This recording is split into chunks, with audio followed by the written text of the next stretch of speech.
Hello! ఈ వీక్‌లో స్వీడన్‌లో mid summer చేస్తారనమాట. మిడ్ సమ్మర్ అంటే వీళ్ళ దృష్టిలో ఏంటంటే సమ్మర్‌లో సగం అయిపోయిందని. కానీ ఈ ఇయర్ మేము సమ్మర్‌ని చూసినట్టు కూడా మాకు ఫీలింగ్ లేదనమాట. ఎందుకంటే ఒక వారంలో ఒక్కరోజు సన్నొచ్చాడనుకోండి, మిగిలిన రోజులంతా వర్షము, చలి, గాలులు రకరకాలుగా ఉంది. ఈ ఇయర్ అయితే సమ్మర్‌ని మేము అంతగా ఎంజాయ్ చేయలేదు. కానీ ఇది వాళ్ళకి పెద్ద పండగ అనమాట. సమ్మర్ ఫెస్టివల్ అంటే. సో, ఇంకా అక్కడికొచ్చి ఆడడం, పాడడం, తినడం ఎంజాయ్ చేస్తారనమాట. సో, మేమైతే ఈ ఇయర్‌లోనే ఫస్ట్ టైం చూడడం. ఇంతకుముందు ఎప్పుడు చూడలేదు. సో, మా పిల్లలకైతే స్కూల్‌లో సెలబ్రేట్ చేస్తారు అప్పుడప్పుడు ఇయర్లీ.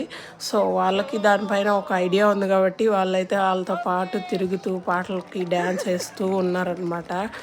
వాళ్ళు మాకు చెప్తున్నారనమాట, ఇలాంటి సాంగ్స్ పాడతారు సమ్మర్‌లో, అలాంటి సాంగ్స్ పాడతారు అని. మేమైతే ఫస్ట్ టైం చూస్తున్నాము.